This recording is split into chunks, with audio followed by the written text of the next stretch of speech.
Hi friends, welcome to our channel the Vedic college. और आज हम लोग पढ़ने वाले हैं क्लास 8 हिस्ट्री का चैप्टर नंबर 8। ठीक, वुमेन कास्ट एंड रिफॉर्म। तो टाइटल से ही क्लियर है कि वुमेन से रिलेटेड होगा, कास्ट सिस्टम पे रिलेटेड होगा, है ना। और उनसे रिलेटेड क्या क्या रिफॉर्म्स हुए वो सारा हम पढ़ेंगे इसमें। ठीक, आज भी आप देखो, सबसे पहले हम लोग वुमेन रिफॉर्म के बारे में बात करेंगे। आज भी आप देखो, कहीं ना कहीं आप न्यूज़ में हमेशा सुनते रहते हो कि वुमेन्स पे अत्याचार हो रहे हैं, है ना। और लिबरेशन की बात होती रहती है, वुमेन्स की, वुमेन राइट्स की बात होती रहती है ना। आप पेपर में भी पढ़ते हो, न्यूज़ में भी आता रहता है। ठीक है, तो आज ये हालात है, तो आप सोचो उस जमाने में क्या होता होगा, पुराने जमाने में, अंग्रेजों से पहले के जमाने में, हाँ, या मिडेवल जमाने में। आज तो आप देखते हो कि हाँ, लड़कियां साथ में जाती हैं, स्कूल जाती हैं, कॉलेजेस जा रही हैं, यूनिवर्सिटीज जा रही हैं, जॉब भी करती हैं, हाँ। और उनको अपना हक है मैरिज करना, किसी के साथ भी मैरिज कर सकती हैं, किसी भी कास्ट कम्युनिटी के साथ, है ना। विडोज भी दोबारा से रीमैरिज कर लेती हैं। बट आप कहीं ना कहीं देखो तो 100% आज भी नहीं है ना। आज तो उनको इलेक्शन में वोट देने का भी राइट है, खड़ी भी होती हैं कई लोग इलेक्शन में। बट आज भी 100% क्या आप कह सकते हो कि ये जो बातें हम बोल रहे हैं ये होती है? नहीं होती है आज भी। आप देखो, जो पुअर, जो लोग गरीब हैं, है ना, जहाँ एजुकेशन आज भी उतनी ज़्यादा नहीं है, वहाँ आज भी वुमेन्स को इतने सारे राइट नहीं है। वो अपने मर्जी से शादी नहीं कर सकती हैं, है ना। आज भी बहुत सारी रेस्ट्रिक्शंस है वुमेन्स पे। आप गांव वगैरह में जाके देखोगे तो आज से 200-250 साल पहले सोचो क्या होता होगा, हाँ। बच्चों की शादियां बहुत जल्दी हो जाती थी। और हिंदू मुस्लिम सबको राइट था कि एक से ज़्यादा बीवी रखे। ठीक है। और विडोज जो हो जाती थी हिंदूज में, है ना, उनको क्या किया जाता था, सती होना पड़ता था। सती का मतलब क्या है कि देखो, जैसे फोटो में दिखाया हुआ है ना, कि औरत को जला देते थे साथ में, हस्बैंड के साथ।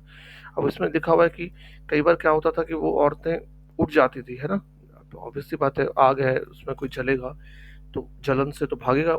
आपका भी हाथ अगर हल्का सा भी लग जाता है माचिस पे, गरम से, तो आप भी भागते हो ना। कितना ज़्यादा जलन हो जाती है। तो आप सोचो, पूरे आदमी को इतनी भयंकर आग में कोई डाल दे तो भागेगा। तो ये लोग क्या करते थे, उल्टा उसको बांध देते थे ताकि वो भाग ना पाए। तो कितना एक तरीके से अत्याचार था, है ना, वुमेन पे। और जो नहीं सतियों सती तो होना ही पड़ता था ज़्यादातर को, जो सती नहीं होती थी उनका और बुरा हाल होता था। ठीक है, उनको एक बंद कमरे में कर दिया जाता था, खाने पीने को नहीं होता था, बहुत बहुत वर्स्ट कंडीशन में रहती थी विडोज उस जमाने में। ठीक है, अगर सती नहीं हुई तो फिर कास्ट सिस्टम भी वैसे ही बहुत ज़्यादा था, है ना। ब्राह्मण और क्षत्रिय जो थे अपने आप को अपर कास्ट का बताते थे, और बाकी जो ट्रेडर्स होते थे, मनी लेंडर्स होते थे, वो वैश्य हो गए, है ना, जो उनसे नीचे होते थे। फिर पीजेंट और आर्टिजन्स वगैरह, जैसे वीवर्स, पॉटर्स वगैरह, वो शूद्र कहलाते थे। और उनसे भी नीचे वो लोग होते थे जो लेबर का काम करते थे, है ना। चाहे सिटी को क्लीन करना, विलेज को क्लीन करना, है ना, या कोई भी ऐसा काम जो अपर कास्ट के लोग नहीं करते, वो लोअर कास्ट के लोग करते थे। जो सबसे नीचे कास्ट के लोग थे उनको तो लोग अनटचेबल भी बोलते थे। उनको टेम्पल्स में जाना अलाउड नहीं था, कुएं से पानी निकालना अलाउड नहीं था जहाँ पे अपर कास्ट यूज करते थे, नहाना अलाउड नहीं था उन पॉन्ड्स में जहाँ पे अपर कास्ट थे। ठीक है, उनको एक तरीके से इंफीरियर ह्यूमन बींग्स के तरीके से ट्रीट किया जाता था। ठीक, लेकिन 19th सेंचुरी, 20th सेंचुरी में धीरे धीरे ये चीज़ें बदलने लग गई।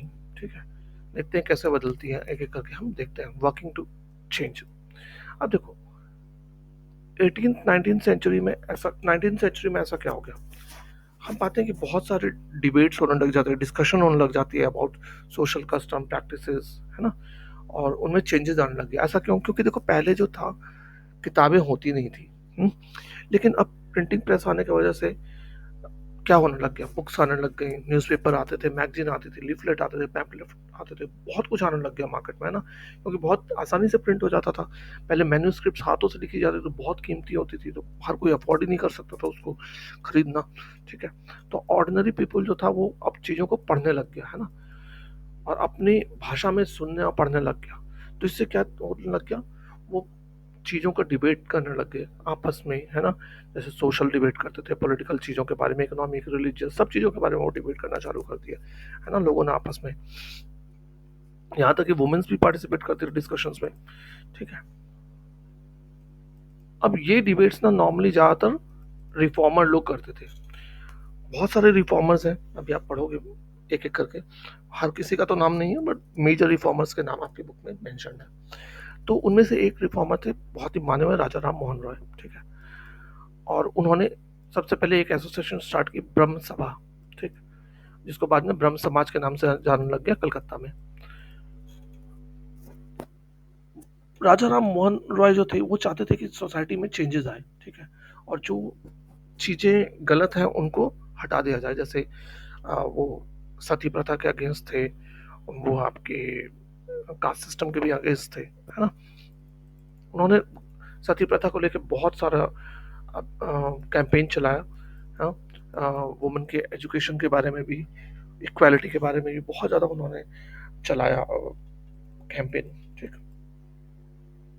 Changing the lives of widows, Raja Ram Mohan Roy बहुत ज़्यादा, मैंने जैसे कि बताया कि बहुत सारा कैंपेन चला रहे थे विडोज के बारे में, सती के बारे में, है ना। उन्होंने इतना ज़्यादा कैंपेन चलाया सती का कि सती बैन कर दी गई 1829 में, ठीक है। राजा राम मोहन राय बहुत ही पढ़े लिखे बंदे थे, उनको संस्कृत आती थी, पर्शियन आती थी, बहुत सारे इंडियन लैंग्वेज और यूरोपियन लैंग्वेजेस भी आती थी उनको, ठीक है, फ्रेंच इंग्लिश वगैरह सब आती थी। उन्होंने, वो लिखते भी थे, है ना, और उन्होंने अपने राइटिंग्स में लिखा कि देखो, जो ये विडो बर्निंग है, जो सती प्रथा है, ये कहीं भी एंशिएंट टेक्स्ट में नहीं लिखा गया है कि इसको करना है, ठीक है, तो तुम इन चीज़ों को बंद करो। उन्होंने एंशिएंट टेक्स्ट को कोट भी किया, ठीक।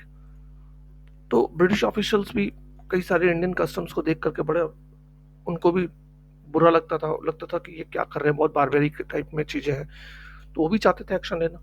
फिर राजा राम मोहन राय का उनको सपोर्ट मिला, तो 1829 में अंग्रेजों ने सीधा बैन कर दिया सती, ठीक। तो राजा राम मोहन राय ने क्या स्ट्रेटजी ली, वो जानते थे कि जब तक सब सती को क्या मानते हैं कि इसलिए करते हैं क्योंकि वो मानते हैं कि जो टेक्स्ट बुक्स हैं, है ना, पुराण है, वेद्स वगैरह हैं, उनमें लिखा हुआ उनका मानना था लोगों का, है ना। तो इस चलते वो इस प्रथा को चला रहे थे। लेकिन राजा राम मोहन राय ने उन किताबों के बारे में ही लिखा कि नहीं, कहीं भी ऐसा नहीं लिखा हुआ है, सैक्रेड टेक्स्ट का ही हवाला देकर के उन्होंने समझाया लोगों को कि नहीं, ऐसा नहीं है, बिल्कुल भी ये चीज़ें गलत है। तो लोगों की भी समझ में आया, लोगों ने उन चीज़ों को एक्सेप्ट भी किया धीरे धीरे, ठीक है।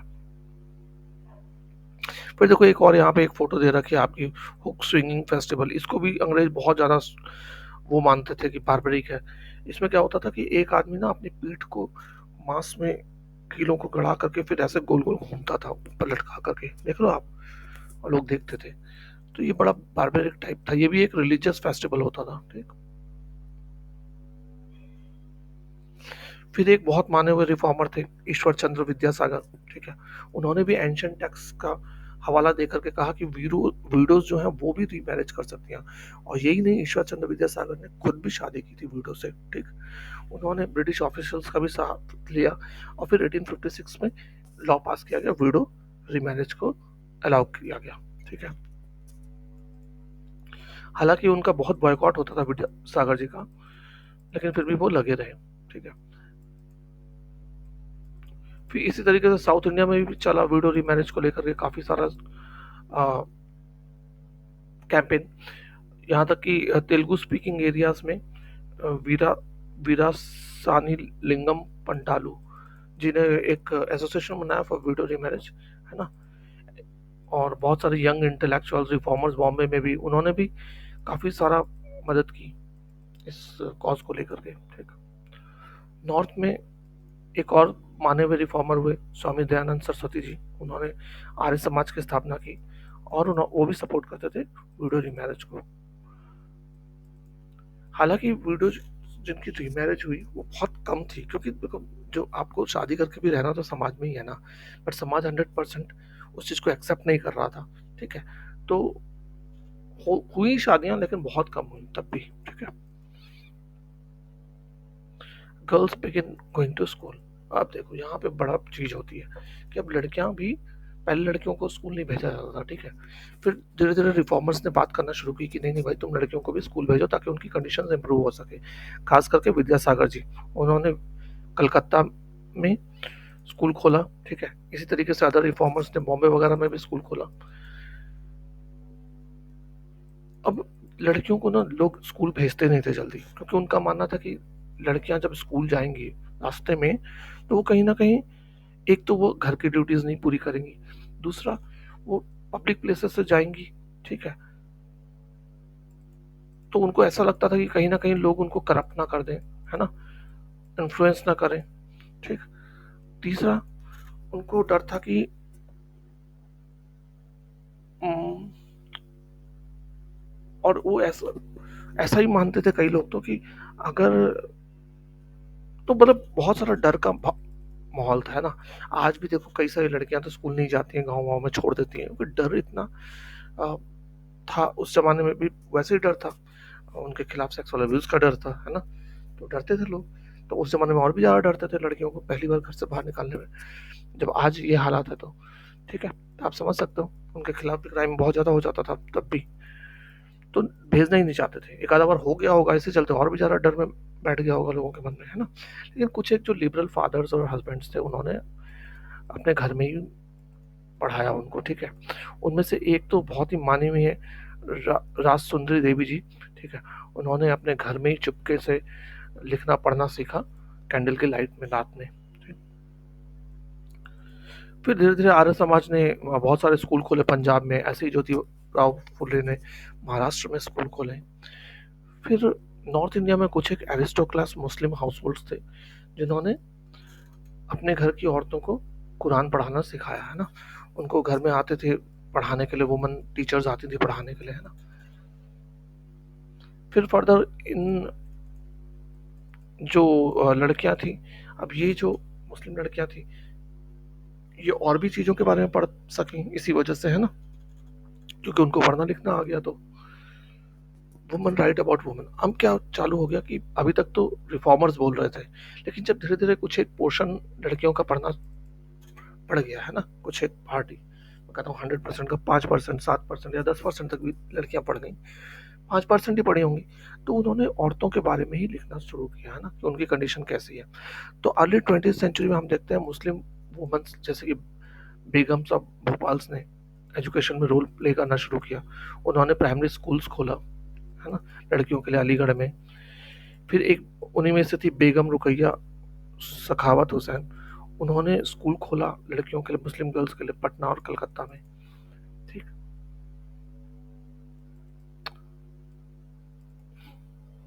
1880s में इंडियन वुमन और भी ज़्यादा पढ़ी लिखी हो गई, उनमें से कुछ एक डॉक्टर बन गई, कुछ टीचर बन गई, है ना, कुछ लिखने लग गई किताबें, ठीक। उन्हीं में से एक थी ताराबाई शिंदे, ठीक, पुणे के रहने वाली थी, उन्होंने बुक लिखी स्त्री पुरुष तुलना, ठीक है। उसमें वो बताते हैं कि मर्द अ, औरतों की कितनी बुरी दशा है जब उसका हस्बैंड मर जाता है ना, उनको बाहर नहीं जाने दिया जाता, कहीं पे नहीं बुलाया जाता, और वेडिंग्स में नहीं, रिसेप्शन में नहीं, किसी ऑस्पिशियस ओकेजन में पार्ट नहीं लेने दिया जाता है। तो वो कहते हैं कि हम औरतें क्या हैं, हमें, हम भी तो वैसी हैं जैसे तुम बने हो, है ना, तो इतना भेदभाव क्यों? तो ये सारी चीज़ों के क्वेश्चन उठते हैं। फिर एक और बहुत मानी हुई हुई पंडिता रमाबाई, ठीक, वो संस्कृत की स्कॉलर थी। उनको ऐसा लगता था कि हिंदुइज्म जो है वुमन के खिलाफ है कहीं ना कहीं, और उन्होंने बुक लिखी जिसमें उन्होंने मेंशन किया कि अपर कास्ट की जो औरतें हैं उनकी भी लाइफ बहुत मिजरेबल है, ठीक है। उन्होंने एक वीडो होम भी खोला पुणे में, जहाँ पे वो शेल्टर देती थी वीडोज को, और उनको ट्रेनिंग देती थी ताकि वो अपने आप को सपोर्ट कर सकें। वो ऐसा इसलिए करती थी क्योंकि जो हस्बैंड के रिलेटिव्स होते थे वो उनको बहुत बुरी तरीके से ट्रीट करते थे वीडोज को, है ना, उनकी कंडीशन बहुत बुरी रहती थी, इस चलते उन्होंने उनको यहाँ ला के रखने लगे। अब देखो ये सब चीजें हो रही थी, तो जो ऑर्थोडॉक्स लोग थे, है ना, ऑर्थोडॉक्स लोग कौन, मतलब जो बदलना नहीं चाहते थे सिस्टम को, हिंदू नेशनलिस्ट वगैरह, तो वो लोग क्या चाहते थे कि उनको लगा कि ये जो औरतें हैं वेस्टर्न स्टाइल अपनाने लग गई हैं, तो इससे तो हिंदू कल्चर करप्ट हो जाएगा और जो एमडीज की वैल्यूज हैं वो सब खत्म हो जाएंगी। सेम मुस्लिम्स, ऑर्थोडॉक्स मुस्लिम्स भी वही सोचते थे, है ना।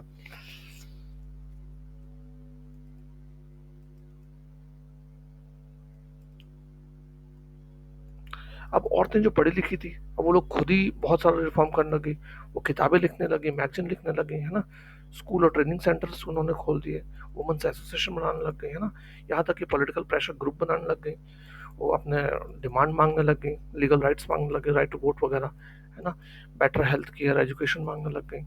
कुछ एक ने तो 1920s में नेशनलिस्ट और सोशलिस्ट मूवमेंट भी ज्वाइन कर लिया, ठीक है?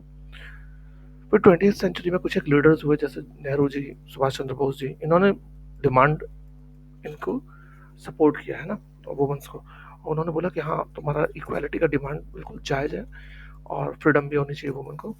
बट उन्होंने कहा कि फ़िलहाल हमारा मेन मकसद है इंडिपेंडेंस गेन करना, इंडिपेंडेंस के बाद हम आपको ये सारी चीज़ें प्रोवाइड कराएंगे, ठीक है? ये चाइल्ड मैरिज के बारे में। चाइल्ड चाइल्ड मैरिज, पहले बचपन में शादियाँ हो जाती थी, बहुत छोटी एज में शादियाँ हो जाती थी, ठीक है? 7 साल 8 साल में लड़कियों की शादी कर दी जाती थी। लेकिन फिर एक लॉ लाया गया 1929 में, चाइल्ड मैरिज रेस्ट्रिक्शन एक्ट, जिसमें कहा गया कि 18 साल से कम का लड़का नहीं होना चाहिए और 16 साल से कम की लड़की नहीं होनी चाहिए शादी के लिए, ठीक? फिर थोड़ा सा और बढ़ा करके इसको कर दिया गया, मेन के लिए 21 और वुमेन के लिए 18 साल। अब आता है कास्ट एंड सोशल रिफॉर्म। देखो, राजा राम मोहन राय वगैरह आप देख रहे हो कि उन्होंने वुमेन के लिए बहुत काम किया। सेम वे में उन्होंने कास्ट सिस्टम को भी हटाने के लिए बात की। आप जानते हो कास्ट सिस्टम की इनइक्वालिटी हमेशा से इंडिया में, आज भी कास्ट सिस्टम बहुत ज़्यादा है। तो राजा राम मोहन रॉय ने बुद्धिस्ट टेक्स्ट को कोट करते हुए बोला कि ये चीज़ें सही नहीं है। इवन प्रार्थना समाज एक था, ठीक है? उन्होंने भी कहा कि सब स्पिरिचुअली इक्वल है, सारी कास्ट। फिर बॉम्बे में परमहंस मंडली खोली गई 1840 में, वो भी वर्क करता था against caste, abolition of caste की बात करते थे। तो इस तरीके से बहुत सारे रिफॉर्मर्स और मेंबर्स ऑफ एसोसिएशन थे जो अपर कास्ट के ही होते थे ज़्यादातर, ठीक है? जो का, कास्ट सिस्टम को अपोज करते थे वो ज़्यादातर लोग अपर कास्ट के ही होते थे, मेनली जो रिफॉर्मर्स आते थे, ठीक है? वो लोग सीक्रेट मीटिंग में मिलते थे और कहीं ना कहीं ये जो छुआछूत का था, खाना साथ में बैठ के नहीं खाना, वो इन चीज़ों को हटा दिया था उन्होंने, ठीक है?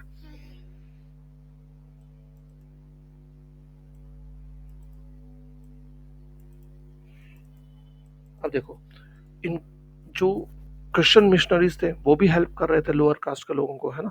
वो क्या करते थे, इनको स्कूल्स में पढ़ा रहे थे, हाँ? इनकी लाइफ और अच्छी कर रहे थे। जो जैसे मान लो गाँव वाँव में इनके बहुत सारी चीज़ें नहीं थी, वो प्रोवाइड करने लग गए क्रिश्चियन मिशनरीज वगैरह, ठीक? तो इस तरीके से थोड़ा थोड़ा लोअर कास्ट की लाइफ की बेटर होने लग गई थी। बट मेन चेंजेस क्या आया, जब अंग्रेज इंडिया आए, उन्होंने सिटीज़ वगैरह बनाने लगे, इंडस्ट्रीज सेटअप करने लग गए, तो सिटीज़ में बहुत ज़्यादा जॉब्स वगैरह की डिमांड आ गई, है ना? बहुत सारा डिमांड्स आ गई जॉब वगैरह की। तो ज़्यादातर जो गरीब लोग थे, जो लोअर तबके से आते थे, है ना, वो लोग क्या करने लगे, सिटीज़ में जाने लग गए, है ना? सिटीज़ में जाके के जॉब करने लग गए। अब कौन सी जॉब करते थे वो लोग? कंस्ट्रक्शन की, लेबर की, है ना, रिक्शा पुलर की, सफाई करने की, ये सब जॉब करने लग गए, है ना? अब वो लोग यहाँ गाँव से छोड़ के क्यों भाग गए? गाँव से इसलिए छोड़ के भाग गए क्योंकि एक तो कास्ट सिस्टम बहुत ज़्यादा था, है ना? और अपर कास्ट के जो लैंड ओनर्स थे वो लोग उनकी लाइफ बहुत मिजरेबल बना के रखते थे, तो उन लोगों ने इसको एज अपॉर्चुनिटी लिया और भाग गए शहरों में। इवन आप देख लो, जो बड़े बड़े लोग थे उन लोगों को भी बहुत ज़्यादा कास्ट सिस्टम को देखना पड़ा, जैसे अम्बेडकर जी, है ना? अम्बेडकर जी महार कम्युनिटी से थे, है ना? उन्होंने बहुत ज़्यादा फेस किया अपना कास्ट सिस्टम को। Demand for equality and justice. अब 19th सेंचुरी के सेकंड हाफ में, मतलब 1850s के बाद में ना, जो पीपल थे नॉन ब्राह्मण कास्ट के, वो ऑर्गेनाइज होने लग गए एक साथ, है ना, आने लग गए, और वो मांगने लग गए सोशल इक्वालिटी और जस्टिस की बात, और कास्ट डिस्क्रिमिनेशन के अगेंस्ट खड़े होने लग गए। तो बहुत सारे मूवमेंट्स आते हैं हमारे सामने, जैसे पहला आता है सतनामी मूवमेंट सेंट्रल इंडिया में, इनको घासीदास जी ने स्टार्ट किया था, और लेदर वर्कर्स को इन्होंने ऑर्गेनाइज किया और एक मूवमेंट चलाया to improve their social status. इसी तरीके से ईस्टर्न बंगाल में हरिदास ठाकुर जी, वो मतुआ सेक्ट से थे, और उन्होंने भी क्वेश्चन किया ब्राह्मणिकल टेक्स्ट को, है ना, और कहते थे कि ये जो कास्ट सिस्टम है वो बिल्कुल गलत है। फिर आज का केरला जो है, वहाँ पे एक गुरु हुए इजावा कास्ट के, श्री नारायण गुरु। उन्होंने बोला, उन्होंने यूनिटी ऑफ पीपल की बात की, है ना। उन्होंने आर्ग्यू किया कि लोगों के बीच में जो डिस्क्रिमिनेशन है on the basis of caste है बिल्कुल गलत है, और उनका कहना था कि one caste, one religion, one god for human kind, उन्होंने नारा दिया, है ना। तो आप देखो ये सारे जो सेक्ट्स बने हैं ना, ऑर्गेनाइजेशंस बनी, ये कौन थे? इनके लीडर्स नॉन ब्राह्मण्स थे, और उन्होंने ब्राह्मण कास्ट सिस्टम जो था उसके अगेंस्ट में वर्क किया। साथ ही उन्होंने उन हैबिट्स को भी लोगों को छोड़ने को बोला अपनी कास्ट में, जिसके वजह से लोग कहीं ना कहीं उनको उनकी कास्ट पे क्वेश्चन खड़ा करते हैं, जैसे दारू पीना, है ना, या फिर सेक्स वर्कर्स के पास जाना, है ना, नहाना धोना नहीं एथिकल, बहुत सारी चीज़ें थी। तो उन साफ सफाई रखना, तो ये सारी चीज़ों के बारे में भी इन लीडर्स ने अपनी कास्ट में बोलना शुरू किया कि आप ये चीज़ों को प्रैक्टिस किया करो ताकि आप पर कोई क्वेश्चन ना खड़ा कर सके, ठीक है। ऐसी एक बहुत ही ज़बरदस्त बुक लिखी थी ज्योतिराव फुले ने, गुलामगिरी, ठीक। और उसमें उन्होंने लो कास्ट की कंडीशन के बारे में मेंशन किया बहुत अच्छे से। ये भी एक लो कास्ट लीडर थे, 1827 में बॉर्न हुए थे, और ये क्रिश्चियन मिशनरीज के स्कूल में पढ़े थे, तो काफ़ी पढ़े लिखे थे ये। जब वो बड़े हुए तो उनको दिखा हाँ कास्ट सिस्टम की कितनी सारी बुराइयां समाज में हैं, तो उन्होंने ब्राह्मण सिस्टम्स पे अटैक किया। उन्होंने कहा कि ये कुछ सुपीरियर, जैसा कि ब्राह्मण्स कहते हैं कि वो सुपीरियर हैं, किस बेस पे कहते हैं? क्योंकि वो कहते हैं कि हम आर्यंस हैं। तो फुले ने आर्ग्यू किया कि आर्यंस तो फॉरनर्स थे, वो बाहर से आए थे यहाँ पे, और उन्होंने हमें हरा करके, और जो इस पृथ्वी, इस धरती के, इस धरती नहीं, इस देश के जो ओरिजिनल बच्चे थे उनको हरा करके, और उनके ऊपर तुम अथॉरिटी स्टैब्लिश कर रहे हो अपनी, है ना। तो क्योंकि हम हार गए हैं, क्योंकि जो ओरिजिनल इनहैबिटेंट्स थे वो हार गए, तो वो इन्फीरियर हो गए, ये क्या बात हुई? उन्होंने, उनका ये क्वेश्चन था, है ना। उनका कहना था कि अपर कास्ट के लोगों को कोई हक नहीं है यहाँ की लैंड का और पावर का। यहाँ की जो लैंड है वो बिलोंग करती है इंडिजिनियस पीपल को, और वो इंडिजिनियस पीपल कौन है? लो कास्ट लोग हैं जो तुमने डिस्क्राइब कर रखा है, उनका कहना था। उनका कहना था कि आर्यन रूल तब एग्जिस्ट करता था जब Aryan rule, there existed a golden age when वारन। उनका कहना है कि देखो पहले जमाने में कितना गोल्डन एज होता था, जब वॉरियर पीजेंट्स काम करते थे खेतों में, मराठा कंट्री साइड में रूल करते थे, और फिर जस्ट ऑफ फेयर वेज होता था, कोई ऐसा नहीं होता था कि दबाया जाता था गरीब को। फिर उन्होंने प्रपोज किया कि शूद्र और अति शूद्र जो है उन सबको एक होना चाहिए, और कास्ट डिस्क्रिमिनेशन के अगेंस्ट खड़े होना चाहिए। उन्होंने सत्यशोधक समाज की भी एस्टेब्लिशमेंट की, और इसके थ्रू उन्होंने एक कैंपेन चलाया अगेंस्ट कास्ट सिस्टम, ठीक। अब ये जो बुक लिखी इन्होंने गुलामगिरी 1873 में, गुलामगिरी का मतलब क्या है?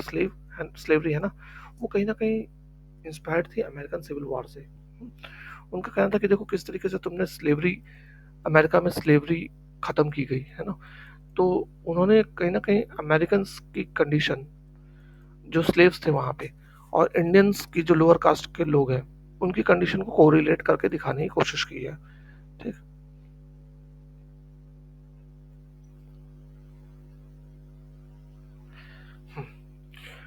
इसी तरीके से और भी दलित लीडर सामने आए, जैसे अम्बेडकर जी वेस्टर्न इंडिया में, EV Naikar Naikar Swami ji south India में। इन लोगों ने भी कास्ट सिस्टम के अगेंस्ट में कैंपेन्स चलाए। फिर हु कुड इंटर टेम्पल्स। अब देखो अम्बेडकर जी महार फैमिली से आए थे, पहले ही बताया मैंने, बचपन से ही वो कास्ट सिस्टम को झेलते आ रहे थे। स्कूल में ऐसा होता था कि उनको क्लासरूम के बाहर बैठाया जाता था, नीचे बैठाया जाता था। जिन जिस नल से बाकी बच्चे पानी पी सकते थे उनसे वो नहीं पानी पी सकते थे, ठीक है। तो स्कूल के बाद उनको फेलोशिप मिला, वो यूएस गए हायर स्टडीज के लिए, फिर वो इंडिया आते हैं 1919 में, और उन्होंने बहुत खुल के लिखा अपर कास्ट के। हाँ, उन्होंने बहुत खुल के लिखा कि अपर कास्ट जो है कितना पावर इंजॉय करता है कंटेम्प्रेरी सोसाइटी में एज अगेंस्ट लोअर कास्ट।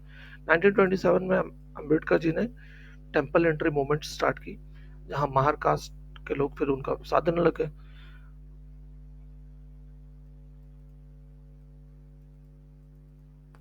अब ब्राह्मण जो प्रीस्ट वगैरह थे उनको बहुत गुस्सा आता था कि अब ये जो दलित्स हैं ये लोग पानी पीने लग गए टेम्पल के टैंक से, पहले ऐसा कभी होता नहीं था। अम्बेडकर जी ने ऐसे कुछ एक मूवमेंट्स को लीड किया 1927 से 1935 के बीच में, है ना। उनका मानना था कि हम लोगों को दिखाएं कि कैसे कास्ट के बारे कास्ट प्रीजुडिसेस सोसाइटी में हैं, जो सबको दिखनी चाहिए और सबको फील होनी चाहिए, और ये सब गलत है। फिर नॉन ब्राह्मण मूवमेंट साउथ इंडिया में बहुत चला, ठीक। उनमें से एक माने हुए जो है लीडर, उनका नाम है ईवी नायकर, रामास्वामी नायकर या पेरियार भी जिनको बोला जाता है, ठीक है।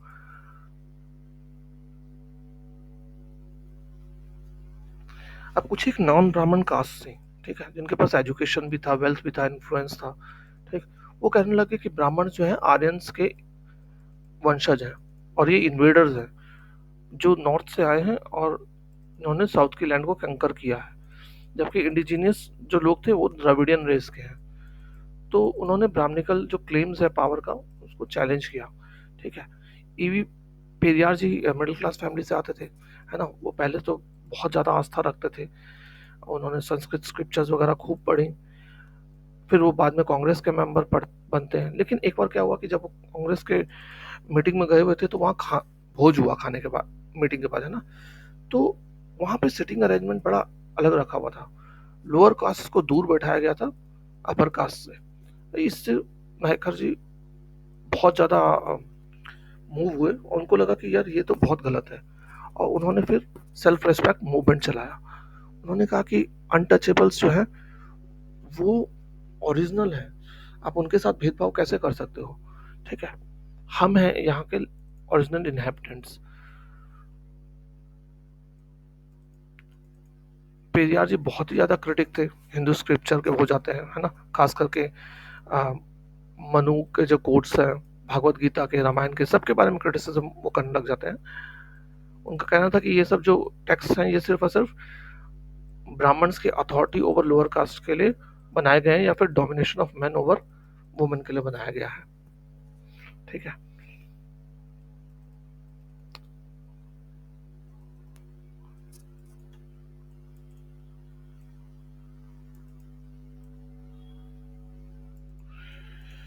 अब जब उनकी ये सब बातें चल रही थी, पूरा एंटी ब्राह्मण मूवमेंट चल रहा था हर जगह, तो ऑब्वियस सी बात है जो ब्राह्मण लोग हैं और जो अपर कास्ट के लोग हैं वो भी अपने आप को डिफेंड करेंगे। तो उन्होंने भी चालू कर दिया अपना एसोसिएशंस बनाना।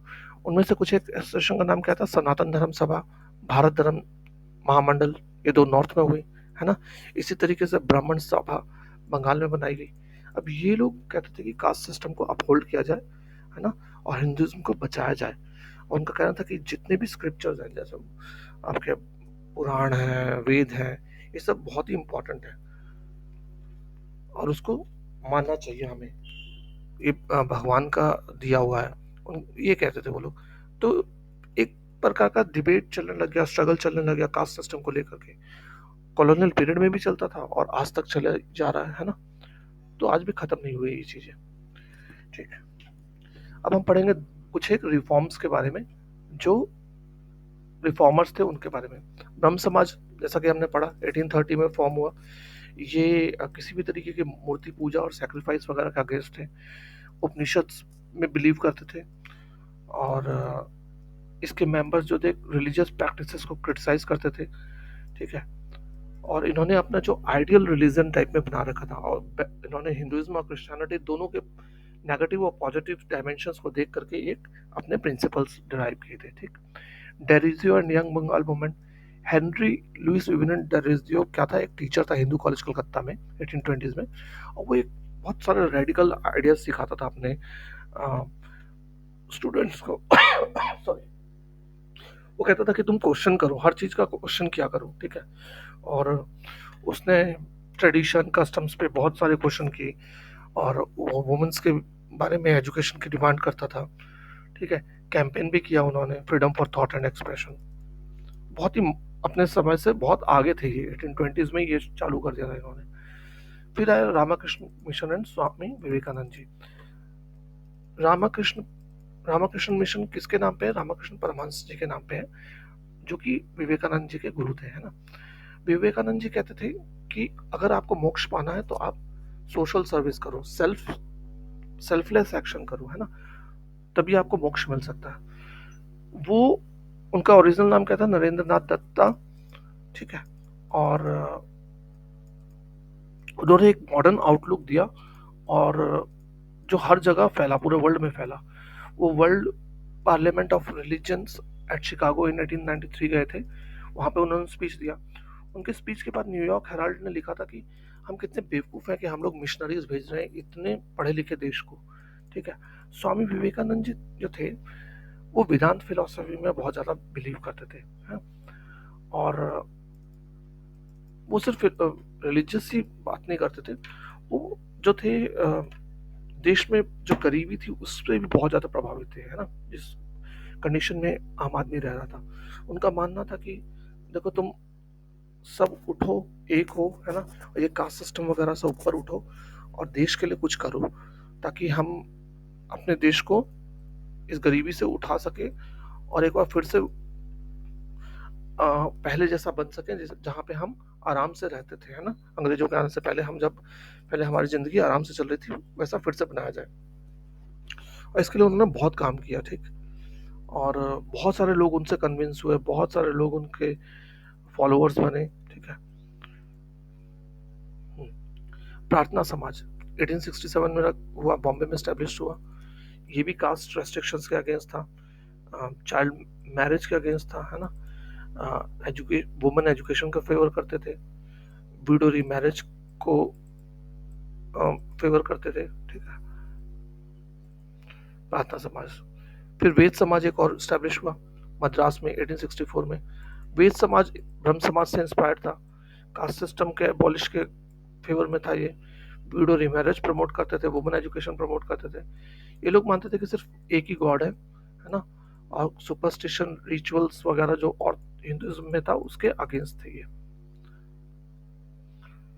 अलीगढ़ मूवमेंट। अलीगढ़ मूवमेंट क्या है? पहले ना अलीगढ़ मुस्लिम यूनिवर्सिटी जो आज आप जानते हो, वो पहले मोहम्मदन एंग्लो ओरिएंटल कॉलेज के नाम से जाना जाता था, और इसको किसने स्टैब्लिश किया था? सर सैयद अहमद खान ने। ठीक है, 1875 में। और यहाँ पे लोगों को मॉडर्न एजुकेशन दी जाती थी, साइंस भी दी जाती थी, स्पेशली मुस्लिम्स को, और इसीलिए इसका नाम एक मूवमेंट रखा गया, जिससे कि एजुकेशनल रिफॉर्म लाया गया मुस्लिम कम्युनिटी में। ऐसे ही सिंह सभा मूवमेंट, जो सिक्स थे उनमें भी बहुत सारा करप्शन था, बहुत सारा आपका सुपरस्टिशन वगैरह और आपका कास्ट सिस्टम चल रहा था। तो वो सब खत्म करने के लिए एक एसोसिएशन बनाया गया 1873 में अमृतसर में, बाद में लाहौर में 1879 में, और प्रमोट किया गया एजुकेशन अमंग सिक्स, और स्पेशली मॉडर्न एजुकेशन और सिख टीचिंग्स को। Black slaves and white planters, आप जानते हो, देखो 17th सेंचुरी में क्या हुआ कि यूरोपियंस जो है अफ्रीका जाने लग गए। ठीक, अफ्रीका से वो क्या करते थे कि लोगों को कैप्चर करके, ब्लैक लोगों को कैप्चर करके ले जाते थे अमेरिका, खास करके साउदर्न यूएस में, और वहाँ प्लांटेशन में उनसे ज़बरदस्ती काम कराते थे सुबह से शाम तक। जो नहीं काम करता था उनको मारते पीटते थे, बुरी तरीके से टॉर्चर किया जाता था। अब बहुत सारे वाइट भी इसके अपोज थे, ब्लैक तो कर ही रहे थे अपोज, है ना, और उनका कहना था कि देखो ये ना ह्यूमैनिटी के अगेंस्ट है।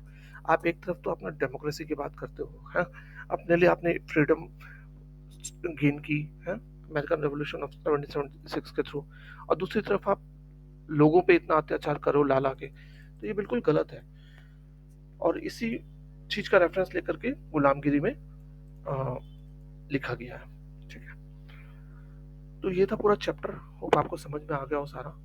मैंने ऑलमोस्ट कोशिश की एक एक लाइन को कवर करने की आपके चैप्टर की, और अगर कहीं कुछ छूट गया हो तो आप किताब भी पढ़ना, है ना, आपको किताब पढ़ना बहुत ज़्यादा ज़रूरी है। मैं चाहूँगा कि आप ज़रूर किताब पढ़ें, और कोई डाउट हो तो प्लीज़ कमेंट करें।